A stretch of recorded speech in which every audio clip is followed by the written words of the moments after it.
আসসালামু আলাইকুম রহমতুল্লাহি বারাকাতুহু। পবিত্র ঈদ উল ফিতরের শুভেচ্ছা জানিয়ে আমি শেখ রবিউল হুসাইন মুজাদ্দেদ কয়েকটি কথা সামাজিক মাধ্যমে সমস্ত ঈদগাহ ময়দানে প্রচার দেওয়ার জন্য অনুরোধ করছি, যাতে করে সমস্ত অভিভাবকে জানতে পারে। যে কথাটি সর্বপ্রথম বলতে চেয়েছি সেটি হলো, আমরা সবাই যেন ফিতরা আদায় করে ঈদগাহ ময়দানে যাওয়ার চেষ্টা করি। কেননা নবীজি সাল্লাল্লাহু আলাইহি ওয়াসাল্লাম বলেন, ফিতরা আদায় না করে তারা যেন আমার ঈদগাহ ময়দানে না যায়। তাই আমরা ব্যক্তিগত হোক, সামাজিকতার মাধ্যমে হোক, সবাই আমরা ফিতরা আদায় করে ঈদগাহ মেহফিলে যাওয়ার চেষ্টা করব ইনশাআল্লাহ। দ্বিতীয়ত দেখা যায়, রমজান চলে আসার সঙ্গে সঙ্গে আমাদের সমস্ত এলাকায় নামাজের সংখ্যা বেড়ে যায়। আফসোসের বিষয়, রমজান চলে যাওয়ার সঙ্গে সঙ্গে নামাজের সংখ্যা আবার শেষ হয়ে যায়। 2-4 জন থাকে আর বাদ বাকি শেষ হয়ে যায়। সবাই যেন আমরা একটু দায়িত্ব গ্রহণ করি। নবীজি সাল্লাল্লাহু আলাইহি ওয়াসাল্লাম বলেন, কিয়ামতের দিন সর্বপ্রথম নামাজের হিসাব নেওয়া হবে। বান্দা যদি নামাজের হিসাবে ফেঁসে যায়, তার সমস্ত ঘাটে সে ফেঁসে যাবে, কঠিন হয়ে যাবে।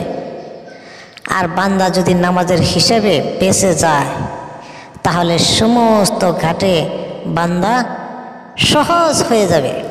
গতিকে আমরা সবাই একটু নিজের দায়িত্ব নিজে গ্রহণ করে আমরা যাতে নামাজের প্রতি আমরা যত্নবান হয়ে যাই, সবাই নামাজের প্রতি গুরুত্ববান হব।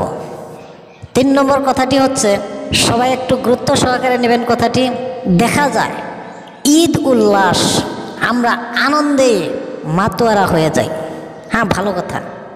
এমন কিছু আনন্দের ভিতরে পড়ে যায় যে আনন্দে দুঃখ টেনে নিয়ে আসে, যার জন্য আমরা প্রত্যেক অভিভাবক, অভিভাবিকা, গার্জিয়ান প্রত্যেকজনে একটু সাবধান হতে হবে। আমাদের ছেলে মেয়ের প্রতি একটু নজর রাখতে হবে,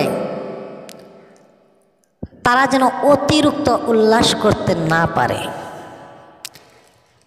বিশেষ করে যানবাহনের ক্ষেত্রে খুব সতর্ক অবলম্বন করবেন। আমাদের ছেলেমেয়েরা যানবাহন পেয়ে উল্লাস করে এমনভাবে চালাবে, অসংখ্য মানুষ রাস্তায়, অসংখ্য ছেলেমেয়ে রাস্তায় থাকবে, কখন কি হয়ে যায় জানা যায় না। গতিকে একটু সতর্ক অবলম্বন করে চালানোর জন্য বলবেন, যার বিনিময়ে শান্তি নেমে আসবে। আর যদি ঈদের এই পবিত্র দিনে আনন্দের ভিতরে যদি অশান্তি নেমে আসে, কেমন হতে পারে একটু চিন্তা করে দেখুন। আর এই চিন্তা করে সবাই ঠান্ডা মস্তিষ্কে চলাফেরা করার চেষ্টা করবেন ইনশাআল্লাহ। একজন অভিভাবিকায় যাতে নিজের দায়িত্ব পালন করে নিজের ছেলে মেয়েদেরকে একটু কন্ট্রোলে রাখার ব্যবস্থা করে। এইখানি বলে শেষ করছি। খোদা হাফেজ।